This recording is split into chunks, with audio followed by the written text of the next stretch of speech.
शहाबुद्दीन साहब का जो दौर था वो 95 से लेकर 2005 तक था, और वो जब तक चुनाव लड़े कभी वो हारे नहीं। उनकी छवि भी यहाँ पे अच्छे काम करने की रही है, उन्होंने विकास का काम किया, आज भी लोग उनको विकास पुरुष के नाम से याद करते हैं।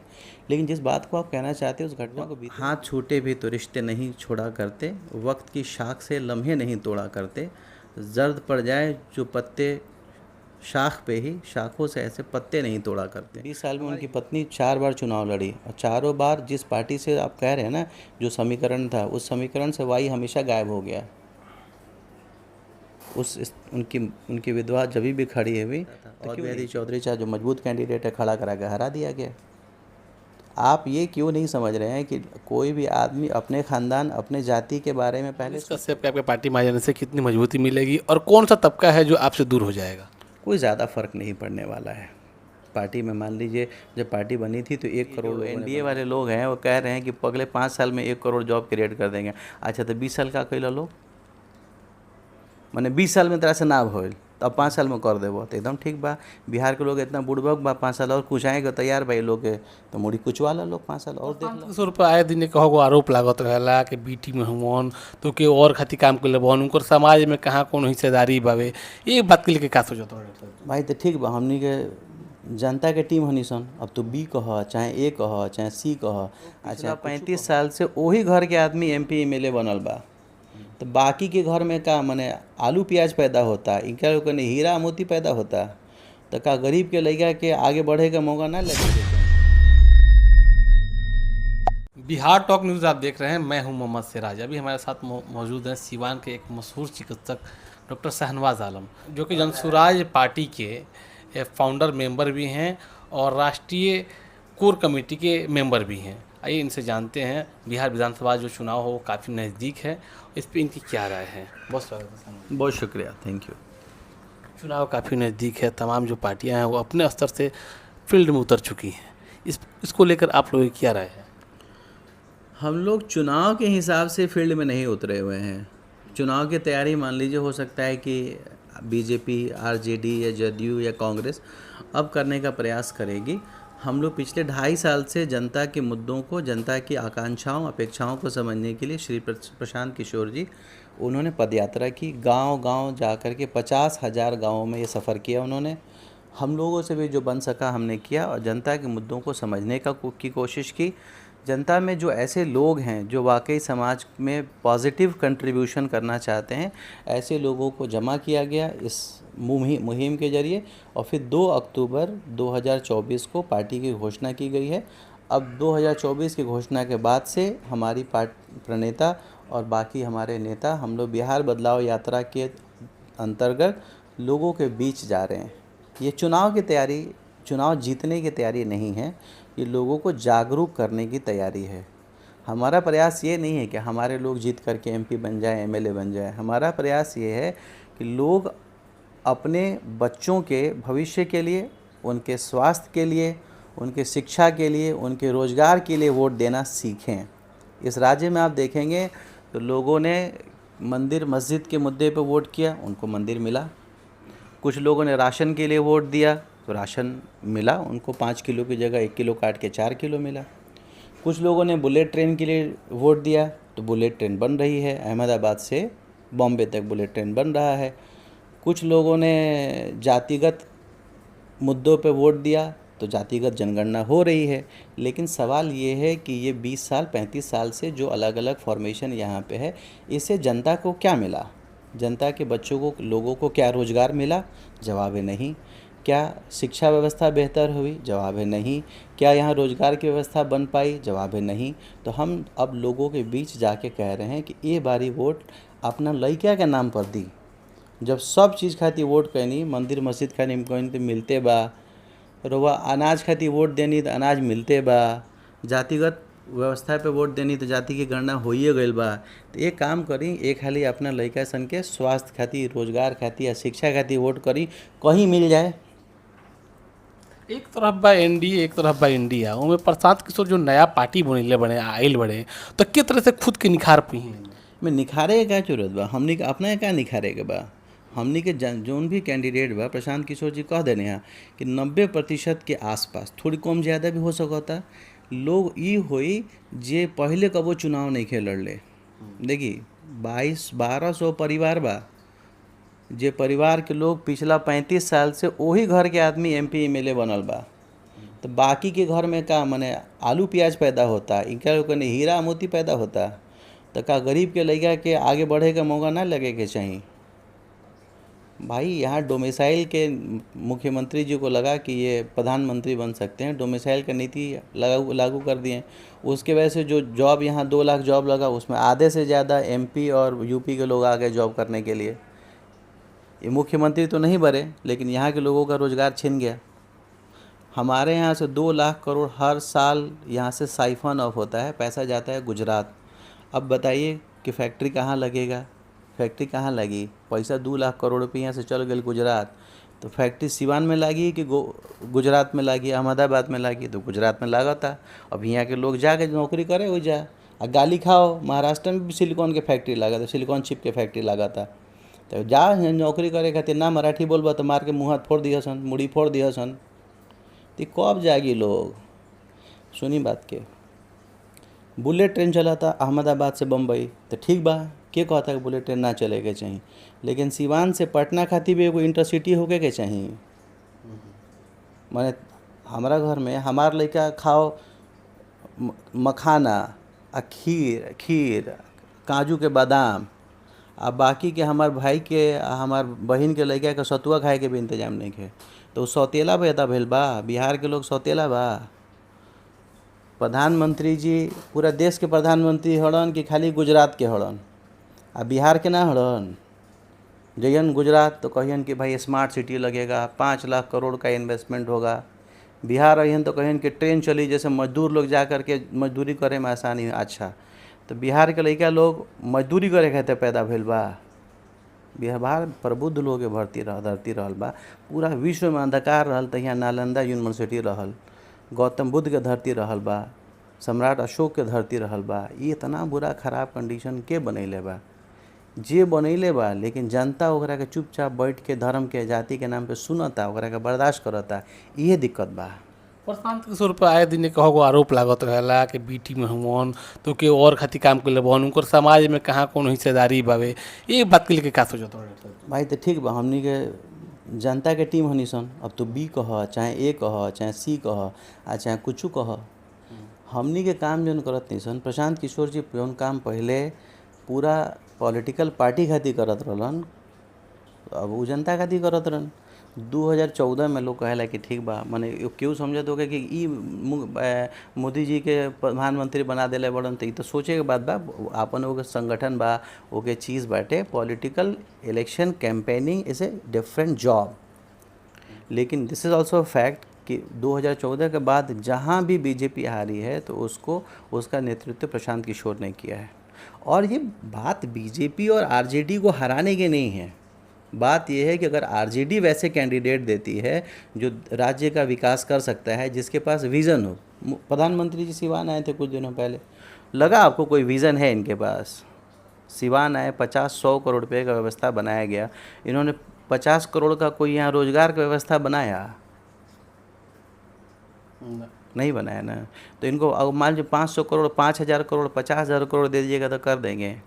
कभी अभी ये जो NDA वाले लोग हैं वो कह रहे हैं कि अगले 5 साल में 1 करोड़ जॉब क्रिएट कर देंगे। अच्छा, तो 20 साल का कैला लोग, मैंने 20 साल में तरह से ना होल तो अब 5 साल में कर देबो तो एकदम ठीक बा। बिहार के लोग इतना बुड़बक बा, 5 साल और कुचाएँगे तैयार भाई लोग के, तो मुड़ी कुचवा ला लोग 5 साल और देख ला ना होके तो। अच्छा डॉक्टर साहब, एगो और चीज़ देखल जाला कि RJD से चाहे JDU से चाहे BJP से जे लोग उमें सदस्य बालो और लोग के टिकट ना मिलल तो डायरेक्ट चल जाला प्रशांत किशोर के पार्टी में, सोचला लोग में टिकट मिले। ये काहे होला? ऐसा कोनो बात नहीं है। नया पार्टी बा तो जाहिर से बात बा कि लोग कहाँ से आई। मान लो पॉलिटिकल पार्टी में एगो परसेंटेज देखो, कुछ प्रोफेशनल लोग होकेला, कुछ जनता के मान लो PRI जन होकेला, पंचायती राज इनिशिएटिव के लोग होकेला, कुछ पहले जीतल हारल आदमी होकेला, कुछ फ्रेश चेहरा भी आएला। तो कोनो नया पार्टी बा, एगो नदी बह रहल बा, तो में तरह तरह का धारा आके मिलेला। कुछ लोग कंट्रोवर्शियल भी आके मिलेला। अब कुछ सवाल पूछबो को पहले कह देतनी कि अगर कोई कंट्रोवर्शियल आदमी है तो हम लोग का राय है कि बहुत कंट्रोवर्शियल आदमी को लेने से बहुत लाभ नहीं होने वाला है। लेकिन अब पार्टी है, कोई जुड़ना चाहता है तो हम क्यों उसको, लोकतांत्रिक व्यवस्था है ना, तो एक आदमी की मर्ज़ी से तो नहीं चलेगा, किसी एक जाति धर्म विशेष की मर्ज़ी से तो नहीं चलेगा। हाँ, पार्टी के अंदर आने के बाद से कोई उल्टी सीधी बात कहता है, कोई गलत बात कहता है, तो ऐसे लोग खुद ही छट जाते हैं। वो एक शेर पता नहीं, मैं सुना देना चाहता हूँ, हाथ छूटे भी तो रिश्ते नहीं छोड़ा करते, वक्त की शाख से लम्हे नहीं तोड़ा करते, जर्द पड़ जाए जो पत्ते शाख पे ही, शाखों से ऐसे पत्ते नहीं तोड़ा करते।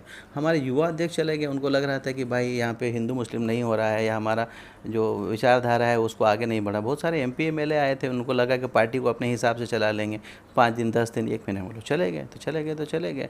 हम लोग किसी की टीम नहीं है, हम लोग जनता की टीम है, और हम लोग लोगों को एमपी एमएलए बनाने की कोशिश नहीं कर रहे हैं, हम लोग जनता को जागरूक करने का प्रयास कर रहे हैं। मनीष कश्यप के आपके पार्टी में आ जाने से कितनी मजबूती मिलेगी और कौन सा तबका है जो आपसे दूर हो जाएगा? कोई ज़्यादा फ़र्क नहीं पड़ने वाला है। पार्टी में मान लीजिए जब पार्टी बनी थी तो 1 करोड़ लोगों ने बनाया था, उसके बाद से 25 लाख और जुड़े हैं लोग। मैं ये नहीं कह रहा हूँ बहुत मजबूत लोग हैं, मैं ये नहीं कह रहा हूँ कि हर आदमी बहुत सजग है, सक्रिय है, लेकिन 1 करोड़ 25 लाख लोग हैं। उनमें से डॉक्टर शहनवाज भी एक हैं, मनीष कश्यप भी एक हैं। ये समझ जाए कि डॉक्टर शहनवाज के जुड़ने से पार्टी में कुछ हो जाएगा, मनीष कश्यप के जुड़ने से कुछ हो जाएगा। लोग आते हैं जाते हैं, उससे कोई ज़्यादा फ़र्क नहीं पड़ता है। लोग आते हैं, जब बड़े लोग जुड़ते हैं तो संगठन थोड़ा मजबूत होता है, लोग जाते हैं तो फिर उसका रिप्लेसमेंट हो जाता है। तो सिवान उतना एक सीरियसली लेने की ज़रूरत नहीं है। मैं सिवान ये एक कहना चाहता हूँ। ऐसा सिवान एक ऐसा एरिया है, क्षेत्र माना जाता है जहाँ शुरू से ही शहाबुद्दीन साहब के परिवार का दबदबा रहा है। यहाँ पे उन लोगों के ही कैंडिडेट जो होते हैं काफ़ी मजबूत होते हैं। तो यहाँ पे जो प्रशांत किशोर की जो पार्टी होगी और उनके जो कैंडिडेट होंगे वो खुद को बेहतर कैसे साबित कर पाएंगे? शहाबुद्दीन साहब का जो दौर था वो 95 से लेकर 2005 तक था, और वो जब तक चुनाव लड़े कभी वो हारे नहीं। उनकी छवि भी यहाँ पे अच्छे काम करने की रही है, उन्होंने विकास का काम किया, आज भी लोग उनको विकास पुरुष के नाम से याद करते हैं। लेकिन जिस बात को आप कहना चाहते हैं, उस घटना को बीते हुए 20 साल हो गए। 20 साल में उनकी पत्नी 4 बार चुनाव लड़ी, और चारों बार जिस पार्टी से आप कह रहे हैं ना, जो समीकरण था, उस समीकरण से वाई हमेशा गायब हो गया। उनकी विधवा जब भी खड़ी हुई तो क्यों नहीं जीती? भाई मैं ये कह रहा हूँ 2025-24 का इलेक्शन उठा के देख लीजिए, उन्होंने डिसाइड किया कि इंडिपेंडेंट लड़ेंगे। आरजेडी अगर चाहती, वो नाराज़ थी, उनको मना सकते थे, नहीं मनाया गया, चलिए कोई बात नहीं। अब वो चुनाव अगर लड़ रही थी, उनके खिलाफ कोई साधारण कैंडिडेट भी खड़ा हो सकता था। और बिहारी चौधरी चाहे जो मजबूत कैंडिडेट है, खड़ा करा के हरा दिया गया। आप ये क्यों नहीं समझ रहे हैं कि कोई भी आदमी अपने ख़ानदान, अपने जाति के बारे में पहले सोचेगा? तो शहाबुद्दीन साहब इस सीवान के विकास पुरुष के तौर पे रहे हैं। बाकी और भी कुछ कंट्रोवर्शियल बातें हो सकती हैं, सबके साथ पॉजिटिव नेगेटिव है। हम सकारात्मक पहलू को देखेंगे, और हम ये देखने की कोशिश करेंगे कि बीच बीच में ये भी डिमांड उठा के उनका राज्यसभा भेज दिया जाए। तो भाई मेरे, एमपी भी चुनाव आपकी लड़की लड़ेगी, राज्यसभा भी आपकी लड़की जाएगी, मुख्यमंत्री भी आपका ही लड़का बनेगा, स्वास्थ्य मंत्री भी आपका ही लड़का बनेगा। तो बाकी लोग क्या लालटेन में तेल डालने के लिए बैठे हैं? अच्छा शहनवाज साहब, एक और बात बताइए, बहुत सारे लोग हैं जो सोचते हैं कि डॉक्टर शहनवाज साहब चुनाव लड़ेंगे या नहीं। इस बात पे उन लोगों की भी मतलब आपसे जानने की ये है कि वो भी जाने कि आप चुनाव लड़ेंगे या नहीं। मैं समाज के एक साधारण व्यक्ति हूँ। चुनाव लड़के इस समाज ने जो मुझे एक डॉक्टर के तौर पे, एक शिक्षक के तौर पे जो इज़्ज़त दी है, वो काफ़ी है। अब ये है कि मैं चाहता हूँ समाज में जागरूकता हो। मैं तो ये कहता हूँ कि दूसरी पार्टी करे, हम उसके साथ काम करने को तैयार थे। कोई नहीं कर रहा तभी तो कोई नई व्यवस्था बनती है। मैं आपके चैनल के माध्यम से बताना चाहता हूँ, प्रशांत किशोर जी जो व्यवस्था बनाने का प्रयास बिहार में कर रहे हैं, ये ऑफ़र 3 बार कांग्रेस को दिया गया। 3 बार मीटिंग हुई 5-5 दिन की। उसके बाद उन्होंने कहा कि हम नहीं करना चाहते। तो क्या करना चाहते हैं? हम क्या लालू यादव के लड़के को या राजीव गांधी के लड़के को पूरे जन्म के लिए अपना मसीहा मान लें? चाहे गलत हो रहा है या सही हो रहा, हम अपनी आवाज़ ना उठाएं? फ़िक्र फ़िरदा न करूं, महवे तने गोश रहूं, हम नवा मैं भी कोई गुल हूँ कि खामोश रहूं। आप कुछ कर नहीं रहे हैं, दूसरे लोग कुछ नहीं करें। यहाँ मुसलमानों की स्थिति देखिए, आज़ादी के बाद बद से बदतर होती चली गई। जिनका रिप्रेजेंटेशन 12% था एजुकेशन, हायर एजुकेशन में 4% हो गया। जो 15% लोग जॉब में थे वो 3.5% पे आ गए। जो उर्दू को यहाँ पे स्टेट लैंग्वेज का दर्जा प्राप्त था वो भी चला गया। माइनॉरिटीज़ की स्कॉलरशिप थी वो भी बंद कर दी गई। लोगों को नमाज़ नहीं पढ़ने दिया जा रहा है। अपने घरों में लोग तरावी की नमाज़ पढ़ रहे हैं तो वहाँ पुलिस आ जा रही है। अब मतलब क्या क्या होने के बाद हमें कोशिश करनी चाहिए, क्या ऐसा अब कौन सा स्टेप ये ले लेंगे, उसके बाद हमें जागरूक होने की ज़रूरत है। और जागरूक मैं कोई ऐसा एक नहीं किसी धर्म विशेष के लिए बात नहीं कर रहा हूँ। हम लोग जो काम करते हैं वो सेकुलर और लिबरल इश्यूज़ हैं ये। अगर किसी मुसलमान को नौकरी चाहिए तो क्या दूसरे धर्म के लोगों को नौकरी नहीं चाहिए? किसी को बच्चे को शिक्षा मिलनी चाहिए तो क्या सिर्फ एक धर्म के लोगों को शिक्षा मिलनी चाहिए? समाज में जो असमानता का जहर फैल रहा है, जो गरीबी और अमीर के बीच खाई फैल रही है, जो हिंदू मुसलमान के बीच जाति धर्म के नाम पे जो वैमनस्य फैल रहा है, तो क्या इससे एक आदमी का नुकसान है? ये पूरे देश का नुकसान है। खून अपना हो या पराया हो, नस्ल आदम का खून है आखिर। ऐसा थोड़ी है। वहाँ जो घटना घटी मलमलिया में, तो उसमें ऐसा थोड़ी है किसी एक जातीय धर्म का नुकसान हुआ। वो औरत जो बेवा हो गई, वो बच्चे जो वो यतीम हो गए, आप उसको जातीय धर्म के नक्शे से क्यों देखना चाहते हैं? उसके चश्मे से क्यों देखना चाहते हैं? या सीवान में आप किस तरह का बदलाव चाहते हैं? अगर ये आपकी सरकार बनती है या आप ऐसे एक डॉक्टर हैं, समाज सेवी हैं, तो आप क्या चाहते हैं सीवान के लोगों के लिए? सिवान में पहले तो शिक्षा की व्यवस्था बेहतर होनी चाहिए। ऐसी व्यवस्था होनी चाहिए कि एक आटा चक्की वाले का लड़का भी डॉक्टर बन पाए, एक सब्जी बेचने वाले का लड़का आईएएस बन पाए, एक मज़दूर का लड़का जो है इस शहर का डीएम बन पाए और इसका एमएलए बन पाए। ये होगा शिक्षा के थ्रू। तो हम जो बात कह रहे हैं कि हम आएंगे तो विश्व स्तरीय शिक्षा की व्यवस्था करेंगे। जब तक व्यवस्था नहीं होगी, लोगों को ये अधिकार होगा कि अपने बच्चों को जिस भी स्कूल में समझते हैं कि बेहतर है वहाँ पढ़ाएं, उसका पैसा सरकार देगी। दूसरा ये कि हम लोग पूंजी का पलायन रोक करके यहाँ पे लोगों को रोज़गार मुहैया कराना चाहते हैं। 2 लाख करोड़ हर साल यहाँ से चला जाता है। अगर वो पैसा यहाँ आएगा, भाई मैं कह रहा हूँ कि बहुत बड़ा मोबाइल बनाने का फैक्ट्री नहीं लगेगा, ये कैमरा और ये सब बनाने का फैक्ट्री नहीं लगेगा। मेरा एक दोस्त है, लास्ट टाइम मिला तो कहा मेरा नाम बता देना, शहादत नाम है। वो मछली का काम करता है। वो मछली लेके आता है राजस्थान से। हम लोगों के परसेप्शन में तो ये है कि राजस्थान में शायद नहाने के लिए लोगों को पानी नहीं होता होगा। भाई तुम मछली खाते हो, मछली तुम बाहर से लेके आ रहे हो। भाई अंडा खाते हैं, अंडा आपको जान के ताज्जुब होगा कि आंध्र प्रदेश से अंडा आता है। तो बिहार के लोग अंडा उगाने के लिए भी अक्षम हैं। तो हम लोग ये चाहते हैं कि यहाँ रोज़गार की व्यवस्था हो, कोई बहुत बड़ी बड़ी बातें ना भी हो, तो बहुत सिंपल सिंपल से रोज़गार मिले, जैसे महिलाओं का सशक्तिकरण हो। अब ये लोग कह रहे हैं कि 2500 रुपया हर औरत को हर महीने देंगे। इसका जो डाटा निकाला जाएगा तो 1.5 लाख करोड़ रुपया हो जाएगा सालाना। टोटल बजट 1,20,000 करोड़ का है, तो बताइए 30,30,000 करोड़ अलग से कहाँ से आएगा?